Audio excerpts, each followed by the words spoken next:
Good morning students, I am Shifali, your chemistry teacher. I hope you all doing well. I welcome you all once again in our chemistry class of plus 1 science. Students, today we will continue our chapter structure of atom. Firstly, I will give you the recap of the previous video what I have told you in our previous lecture. Students, in my first lecture I have told you about the development leading of Bohr's model. I have said you that we will start from this chapter development leading to Bohr's model of atom. इसमें मैंने आपको बताया था कि दो बातें हम पढ़ेंगे. एक तो क्या कही थी, dual behaviour of electromagnetic radiations, और दूसरी बात हमने क्या पढ़नी थी, एटॉमिक स्पेक्ट्रा. ये सब मैं आपको बता चुकी हूँ. ड्यूल बिहेवियर में दो बिहेवियर कौन कौन से पढ़ने थे इलेक्ट्रोमैग्नेटिक रेडिएशंस के. हमने वेव बिहेवियर, वेव नेचर और पार्टिकल नेचर के बारे में पढ़ना है. वेव नेचर की स्टडी मैं आपको करा चुकी हूँ, जिसके अंदर मैंने आपको करैक्टरिस्टिक्स बताए थे ऑफ इलेक्ट्रोमैग्नेटिक रेडिएशंस की. इसकी कुछ टर्म्स भी बताई थी वेव नेचर को समझने के लिए. आज हम क्या करेंगे, पार्टिकल नेचर को स्टडी करेंगे. हमारा वेव नेचर कंप्लीट हो चुका है, ये सब हम कर चुके हैं. तो आज के लेक्चर में हम क्या करेंगे, पार्टिकल नेचर को स्टडी करेंगे, जो कि किसका नेचर है, पार्टिकल नेचर भी किसका है, ये इलेक्ट्रोमैग्नेटिक रेडिएशन का ही है. हमने इलेक्ट्रोमैग्नेटिक रेडिएशन का वेव नेचर तो पढ़ लिया. आज हमने क्या करना है, पार्टिकल नेचर. इस नेचर के अंदर हमने दो टॉपिक पढ़ने हैं. फर्स्ट जो है ब्लैक बॉडी रेडिएशन, और जो सेकंड टॉपिक है इसके अंदर वो होगा फोटो इलेक्ट्रिक इफेक्ट. आज हम स्टडी सिर्फ ब्लैक बॉडी रेडिएशन को करेंगे. ब्लैक बॉडी रेडिएशन के टॉपिक को हमने अच्छे से स्टडी करना है. ये ध्यान रखना है, ये थ्योरेटिकल पोर्शन है, इसके अंदर कोई न्यूमेरिकल नहीं है. नेक्स्ट टॉपिक के अंदर न्यूमेरिकल है, इसके अंदर सिर्फ थ्योरी है. उस थ्योरी को आपने बड़े ही ध्यान से समझना है. बहुत ज़्यादा कोई टिपिकल नहीं है टॉपिक, बट फ्रेंकली स्पीकिंग कोई खास इंपॉर्टेंट टॉपिक भी नहीं है, बट पार्ट ऑफ सिलेबस है तो हमने करना ही है इसको. बट इसकी जो बुक में है आपको मेनली थ्योरी दी हुई है, बट मैं आपको कोशिश करूँगी थोड़ा सा इंटरेस्टिंग वे में इसको पिक्टोरियल रिप्रेजेंटेशन से आपको समझाऊँ. इसकी थोड़ी सी पिक्चर्स बना के मैं आपको समझाऊँ, ताकि ये थ्योरी आपको पढ़ना आसान हो जाए. ये सब आपको बुक में नहीं मिलेगी, जो मैं पिक्चर्स आपको बना के दिखाऊंगी सिर्फ समझाने के लिए होगी. अगर वो समझ लोगे तो आपको थ्योरी अच्छे से समझ आ जाएगी. So students, now I am starting our topic black body radiations. अब ब्लैक बॉडी रेडिएशंस क्या होता है, ब्लैक बॉडी से मतलब है. ब्लैक बॉडी को समझने से पहले मैं आपको अदर बॉडी के बारे में समझाऊंगी. Other body means normal body के बारे में बताऊंगी. फॉर एग्जाम्पल, कोई भी एक नॉर्मल बॉडी है. नॉर्मल बॉडी का कोई भी कलर हो सकता है, रेड हो सकता है, येलो, ऑरेंज, ग्रीन, ब्लू, कोई भी हो सकता है. मान लो इसके ऊपर कोई लाइट पड़ रही है. ये सब क्या है, ईएम रेडिएशंस, क्योंकि हम किसके नेचर की बात कर रहे हैं, ईएम रेडिएशन. मान लो कोई रेडिएशंस आई. ये रेडिएशंस कैसी है, लैम्डा 1, लैम्डा 2, लैम्डा 3 मीन्स इसकी अलग अलग क्या है, वेवलेंथ है. ये अलग अलग वेवलेंथ की इसके ऊपर लाइट पड़ी. मान लेती हूँ कि मुझे पता है कि ये बॉडी कैसी है, रेड कलर की है. तो एक्चुअली होता क्या है हमारी लाइफ में, जब भी किसी भी रेड कलर के ऑब्जेक्ट पे या कोई भी अदर कलर के ऑब्जेक्ट के ऊपर लाइट पड़ती है, तो वो लाइट 3 तरह के बिहेवियर शो करती है. मीन्स सबसे पहले ये जो लाइट है पड़ती है, ये 10th क्लास में आपने फिजिक्स में पढ़ा है. ये जो लाइट किसी के ऊपर पड़ती है, इस लाइट को आप क्या कहते हो, इंसिडेंट लाइट. इंसिडेंट रे पढ़ा है ना आपने 10th क्लास में. तो ये लाइट कौन सी है, इंसिडेंट लाइट. और जब ये लाइट पड़ती है इस किसी भी बॉडी से, किसी ऑब्जेक्ट से पास होती है, तो ये कैसे होती है, कुछ लाइट क्या हो जाती है, बॉडी क्या करती है, अब्जॉर्ब करती है. कुछ जो लाइट होती है बॉडी रिफ्लेक्ट करती है, और जो कुछ लाइट होती है बॉडी क्या करती है, ट्रांसमिट करती है. ट्रांसमिट का मतलब इसमें से पास होके गुजर जाती है. और हमने ये रिफ्लेक्शन ऑफ लाइट फिजिक्स के अंदर पढ़ा है, हमें कोई चीज़ कब कैसे दिखाई देती है, जब इंसिडेंट लाइट उसमें से रिफ्लेक्ट होती है, मीन्स रिफ्लेक्शन की वजह से हमें कोई चीज़ दिखाई देती है। सिर्फ एक रिव्यू है, सभी जानते हो, आप +1 के स्टूडेंट्स हो, 10th क्लास में आपने रिफ्लेक्शन ऑफ लाइट के बारे में डिटेल में पढ़ा है कि कोई भी बॉडी के ऊपर जब लाइट पड़ेगी वो उससे टकराकर वापस इस बॉडी के ऊपर आती है, और इस वजह से आई के ऊपर जब टकराती है तो उस वजह से हमें उसका कलर वैसा दिखाई देता है जैसी वो बॉडी होती है। मीन्स हमें लाइट का कलर किसकी वजह से दिखाई देता है, रिफ्लेक्शन की वजह से दिखाई देता है। मीन्स ये तो है अदर कोई भी केसेस के केस में, लेकिन अगर वाइट लाइट है, वाइट बॉडी है, मान लो वाइट बॉडी के केस में क्या होता है, बहुत सारी रेज आती हैं, इसके ऊपर पड़ती हैं, ये सारी ही क्या हो जाती हैं, रिफ्लेक्ट हो जाती हैं। इसमें सारी रेज क्या होती हैं, रिफ्लेक्शन शो करती हैं। मोस्टली रेज क्या होती हैं, रिफ्लेक्ट होती हैं। इसके अंदर कुछ रेज अब्जॉर्ब होती हैं, कुछ ट्रांसमिट होती हैं, लेकिन रिफ्लेक्शन वाला पार्ट है वो हमें दिखाई देता है। इसीलिए हम कहते हैं इस बॉडी का कलर कैसा है, रेड है। अब ये तो थे अदर कलर्स, लेकिन ब्लैक कलर में ऐसा क्या होता है, ऐसी क्या खासियत है, एक्चुअल में साइंस का कौन सा फिनोमिना इसके अंदर लगता है। जब कोई आपके पास ऑब्जेक्ट पड़ा हो ब्लैक कलर का, ब्लैक बॉडी कोई पड़ी हो, उसमें भी सेम अलग अलग वेवलेंथ आती है कि लाइट वेवलेंथ की लाइट आती है, λ1, λ2, λ3, λ4, इस तरह के वेवलेंथ की बहुत सारी लाइट आती है। अब ये क्या करती है, ब्लैक बॉडी, वो फिनोमिना सभी में होगा नो डाउट, कुछ एब्जॉर्ब होंगी, कुछ ट्रांसमिट होंगी, कुछ रिफ्लेक्ट होंगी और कुछ एब्जॉर्प्शन शो करेगी, वटएवर। लेकिन ब्लैक बॉडी के केस में क्या होता है, जो मोस्टली रेज जो आ रही होती हैं वो क्या होती हैं, एब्जॉर्ब होती हैं। ब्लैक बॉडी ऐसी तरह की बॉडी होती है जो आने वाली सारी रेज को एब्जॉर्ब कर लेता है। इसमें जो ब्लैक कलर दिखाई देता है एब्जॉर्प्शन की वजह से दिखाई देता है। इसमें सारी रेज एब्जॉर्ब हो जाती हैं, इसकी ऐसी पावर होती है, उनको सबको क्या कर लेता है, एब्जॉर्ब कर लेता है। कभी भी आपने सुना होगा कि गर्मियों में हम ब्लैक कपड़े क्यों नहीं पहनते, क्यों कम प्रेफर क्यों करते हैं, क्योंकि जो ब्लैक कलर होता है वो आने वाली सनलाइट को, सारी हीट को क्या करता है, एब्जॉर्ब कर लेता है, और उससे हमें गर्मी लगती है। इसका मतलब ब्लैक कलर की ऐसी प्रॉपर्टी है जो ऑलमोस्ट सभी वेवलेंथ की लाइट को क्या कर लेता है, एब्जॉर्ब करता है। इसीलिए हम गर्मियों में इसको कम प्रेफर करते हैं।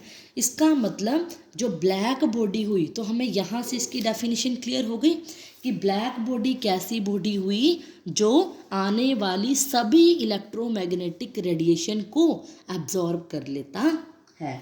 तो आपको इसकी डेफिनेशन क्या कहोगे कि ब्लैक बॉडी कैसी बॉडी होती है, an ideal body which emits, जो इमिट्स करता है, एंड एब्जॉर्ब्स, जो एब्जॉर्ब्स करता है, रेडिएशंस ऑफ ऑल वेवलेंथ्स और फ्रीक्वेंसी, फ्रीक्वेंसी और वेवलेंथ, सभी फ्रीक्वेंसी और वेवलेंथ की लाइट को क्या कर लेता है, एब्जॉर्ब कर लेता है। इस तरह की बॉडी को हम क्या बोलते हैं, ब्लैक बॉडी। ये किसकी डेफिनेशन हो गई, ब्लैक बॉडी की। ये तो थी इसकी डेफिनेशन। आई होप आपको क्लियर होगी इसकी डेफिनेशन। अब इसके बारे में मैं आपको एक ग्राफिकल कंसेप्ट भी समझाऊंगी। उससे पहले मैं आपको एक एग्जांपल देती हूँ छोटा सा। फॉर एग्जांपल, कोई आयरन का टुकड़ा है, सॉलिड आयरन है, आयरन का एक टुकड़ा है, उसको आपने एक फर्नेस के अंदर क्या कर लिया, हीट कर लिया। फर्नेस समझते हैं, मतलब भट्टी के अंदर, किसी भी कोई इक्विपमेंट है ये तो, जहाँ पर आपने हीट किया है। यहाँ पर इसको आपने हीट कर लिया। जैसे ही लोहे को गर्म करोगे तो आप क्या देखोगे, ये पहले स्टार्टिंग में डल रेड कलर का आपको दिखाई देगा, हल्का हल्का सा रेड कलर इसके अंदर आएगा। फिर इसको और ज़्यादा हीट करोगे, हीट मतलब टेम्परेचर दोगे, ये सिंबल टेम्परेचर का होता है ना, 10th क्लास में केमिस्ट्री में सीखा था आपने, डेल्टा। टेम्परेचर भी लिख सकते हो, T1 भी लिख सकते हो, T2 भी लिख सकते हो, इस तरह से टेम्परेचर बढ़ेगा। डल रेड से वो कलर और ज़्यादा रेड हॉट होने लगेगा, मोर रेड होने लगेगा।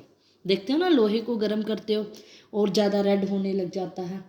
फिर और ज़्यादा रेड होने के बाद वो कैसा होने लगता है, ऑरेंज होने लगता है, ब्राइट ऑरेंज कलर शो करेगा। फिर ऑरेंज के बाद फिर आप इसको हीट करोगे, फिर ये कैसा येलो कलर शो करने लग जाता है। फिर इसको हीट करोगे तो ये वाइट सा कलर शो होने लग जाता है, वाइट वाइट सा हो जाता है। फिर इसको और हीट करोगे तो ये ब्लू कलर का होने लग जाता है। तो लास्ट में हमें ये कलर दिखाई देता है। तो एक्चुअल में ये क्यों होता है? अब मैंने आपको क्या कहा था, कोई भी कलर आपको क्यों दिखाई देने लगता है, इस कंसेप्ट में वापस आओ। नॉर्मल बॉडी आपको कोई कैसा कलर कब दिखाती है? जब वो रिफ्लेक्ट करती है उस कलर की लाइट को।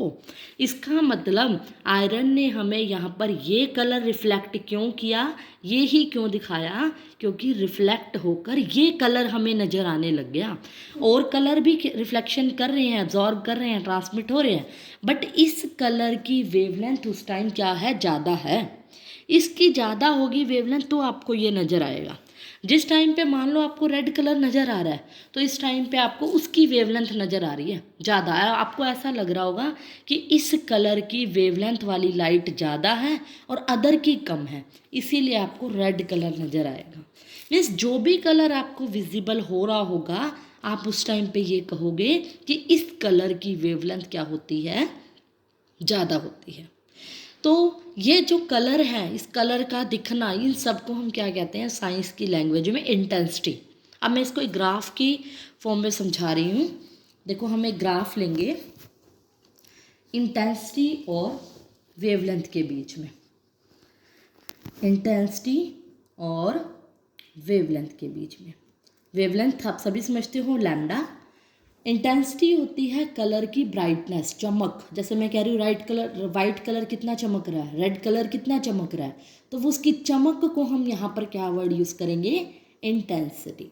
और वो किस पे डिपेंड करेगी, उसकी वेवलेंथ के ऊपर डिपेंड करेगी।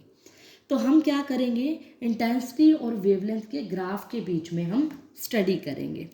मीन्स क्या होगा कि अगर मान लो मैंने किसी भी ऑब्जेक्ट को हीट किया और उसका टेम्परेचर मान लो मैंने रखा कितना, T1। T1 टेम्परेचर पे मैंने इसको रख दिया, कोई भी टेम्परेचर हो सकता है, 200, 300, 400 केल्विन। मान लिया किसी मैंने ऑब्जेक्ट को हीट किया। ग्राफ का मैं डाटा यहाँ ले लेती हूँ ताकि आपको और ज़्यादा क्लियर हो जाए। मान लो यहाँ 1000 है, नैनोमीटर में ले लिया। मान लो ये मैंने यहाँ पर मैंने 2000 नैनोमीटर ले लिया और यहाँ पर हमने क्या ले लिया, 3000 नैनोमीटर ले लिया। तो इस तरह से लैम्डा बढ़ रहा है। मैंने क्या किया, किसी ऑब्जेक्ट को हीट किया किसी पर्टिकुलर टेम्परेचर पे, T1 पे। मान लो आपको इसकी समझाने के लिए मैं इसकी कोई वैल्यू भी ले लेती हूँ कि मान लो मैंने 200 केल्विन ले ली।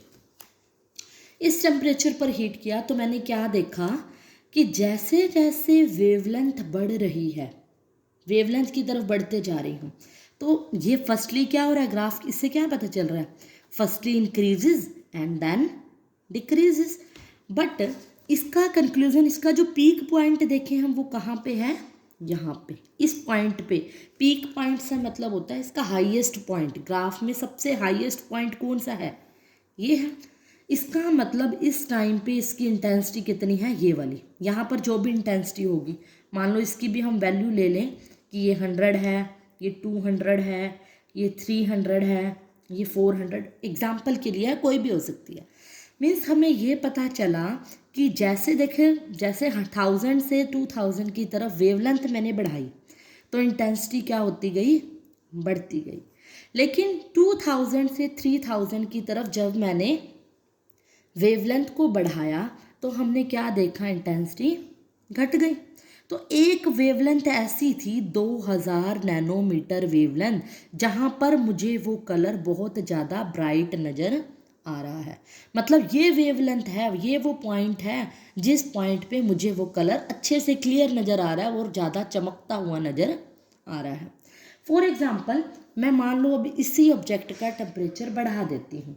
टेम्परेचर बढ़ाने से मतलब मैं अब क्या करती हूँ, इसको इस तरह से T2 टेम्परेचर ले लेती हूँ। T2 मीन्स 200 से 300 केल्विन टेम्परेचर मैंने ले लिया। अब मैंने टेम्परेचर को बढ़ाया, तब देखा पीक पॉइंट मेरा कहाँ आया, यहाँ, ये आया। तो अब मैंने क्या देखा कि पीक पॉइंट जब आया तब वेवलेंथ की वैल्यू क्या थी, कम। पहले 2000 थी और यहाँ पर क्या हो गई, 2000 और 1000 के बीच में, मतलब 2000 से कम हो रही है ना। तो इस पॉइंट पे जैसे जैसे मैंने टेम्परेचर बढ़ाया तो मैंने देखा जो पीक पॉइंट था, जो मेरी इंटेंसिटी बढ़ रही थी, वो क्या हो रही थी, कम वेवलेंथ पे बढ़ रही थी। मतलब वेवलेंथ कम करते हैं तो हमारी इंटेंसिटी बढ़ती है। तो वेवलेंथ जैसे जैसे कम होती है तो इंटेंसिटी हमारी क्या होती है, कम होती है। तो यहाँ पर भी हमें ऐसा ही कुछ शो होता है ना कि यहाँ पर ब्लू कलर की जो वेवलेंथ होती है एक्चुअल में क्या होती है, वो कम होती है, लेकिन जो रेड कलर की जो वेवलेंथ होती है वो क्या होती है, ज़्यादा होती है। मतलब ज़्यादा कलर की एक्चुअली जो वेवलेंथ, कलर की अपनी अपनी जो कुछ वेवलेंथ होती है, कलर की वेवलेंथ ज़्यादा होती है रेड जब, और ब्लू कलर की वेवलेंथ क्या होती है, कम होती है। जैसे जैसे मैंने टेम्परेचर बढ़ाया वेवलेंथ जो हो गई कम होती गई। मतलब जैसे जैसे टेम्परेचर बढ़ाया तो वेवलेंथ की वैल्यू कम पॉइंट पे ज़्यादा इंटेंसिटी शो कर रही है। ये ग्राफ हमें ये कंक्लूज़न शो करता है। इसको कंफ्यूज नहीं होना, बड़े ही ध्यान से मेरी वीडियो को बार बार सुनोगे इस पॉइंट पे, क्योंकि थोड़ा सा कंफ्यूजिंग हो सकता है। फिर आप थ्योरी को स्टडी करोगे तो बड़ी इजीली समझ आएगी आपको। मीन्स आपको ग्राफ को इधर से स्टडी करना है। भी देखो इस पॉइंट पे क्या है, इंटेंसिटी की जो वैल्यू है 2000 नैनोमीटर की वेवलेंथ पे है, और इधर जो वैल्यू है वो किधर है, 1000 और 2000, मतलब 2000 से कम वैल्यू पे है इसकी वैल्यू। तो हमने क्या देखना है कि वेवलेंथ कम हो रही है तो इंटेंसिटी बढ़ रही है। तो इस ग्राफ से हमें क्या कंक्लूजन निकलता है कि जो इंटेंसिटी है आई वो किसके प्रोपोर्शनल हुई, किसके प्रोपोर्शनल हुई, वेवलेंथ पे डिपेंड कर रही है, लेकिन उस पर क्या है, इन्वर्सली प्रोपोर्शनल है। इंटेंसिटी ज़्यादा कब होती है, जब मैं वेवलेंथ कम करती हूँ। जब मैंने ज़्यादा की थी तो इंटेंसिटी इतनी थी, इंटेंसिटी इतनी थी, अब इंटेंसिटी तो कोई इतनी बढ़ गई, और वेवलेंथ क्या की मैंने, कम की ना। तो वेवलेंथ कम करने पर इंटेंसिटी क्या होती है, बढ़ती है। मेन कंक्लूज़न हमें ये नज़र आता है इस ग्राफ से। तो ये जो ग्राफ है वो किसका है, कोई ब्लैक बॉडी का रेडिएशन के ऊपर जब इमिट होती है रेडिएशन, ब्लैक बॉडी के लिए ये ग्राफ है। ये ब्लैक बॉडी के लिए एक पर्टिकुलर ग्राफ मैंने जहाँ बताया है जिसमें T2 की वैल्यू T1 से क्या है, ग्रेटर है। तो आप क्या कहोगे, इसने सभी तरह की रेडिएशन को अब्जॉर्व किया। तो एट लास्ट हम क्या कंक्लूजन निकालेंगे कि ब्लैक जो बॉडी होगी वो क्या है, not only a perfect absorber, एक परफेक्ट एब्जॉर्बर ही नहीं है, लाइट को एब्जॉर्ब तो करता ही करता है, ऑफ रेडिएंट एनर्जी, किसी भी रेडिएंट एनर्जी का परफेक्ट एब्जॉर्बर तो है ही, but it is also a perfect radiator. ये कोई भी एक परफेक्ट रेडिएटर भी है जो रेडिएट करता है सारी तरह की वेवलेंथ की लाइट को। पिछली वीडियो में मैंने वेव नेचर के बारे में आपको बताया था, तो आपको याद होगा कि मैंने कहा था जो इलेक्ट्रोमैग्नेटिक रेडिएशंस होती हैं, जब मैंने कहा था दो वेव्स परपेंडिकुलर होती हैं, आपस में म्यूचुअली परपेंडिकुलर होती हैं, तो मैंने आपको कहा था ये जो सारी वेवलेंथ होती है, ये वेव्स होती हैं, इन सब की वेवलेंथ क्या होती है, सेम होती है। लैम्डा क्या होती है, सेम होती है। वेव नेचर के अंदर हम वेवलेंथ सेम लेकर चलते हैं, लेकिन पार्टिकल नेचर के अंदर हम क्या करते हैं, जो वेवलेंथ होगी वो अलग अलग होती हैं। कोई भी अलग अलग वेवलेंथ की लाइट को ये क्या कर लेता है, एब्जॉर्ब कर लेता है। λ1, λ2, λ3 हर तरह की लाइट को एब्जॉर्ब कर लेता है। इसीलिए हम पार्टिकल नेचर की स्टडी करते हैं कि वेव नेचर के अंदर जो बातें हम नहीं पढ़ पाते वो पार्टिकल नेचर के अंदर पढ़ते हैं। डैट्स ऑल, यही था ब्लैक बॉडी रेडिएशन। तो आई होप आपको ये वीडियो क्लियर होगी। फिर भी अगर आपको कोई क्वेरी है तो आप मुझसे कांटेक्ट कर सकते हैं। इसकी थ्योरी आप बुक में से रीड कर सकते हैं, बट पहले आपको इस वीडियो को अच्छे से अंडरस्टैंड करना है। Thank you.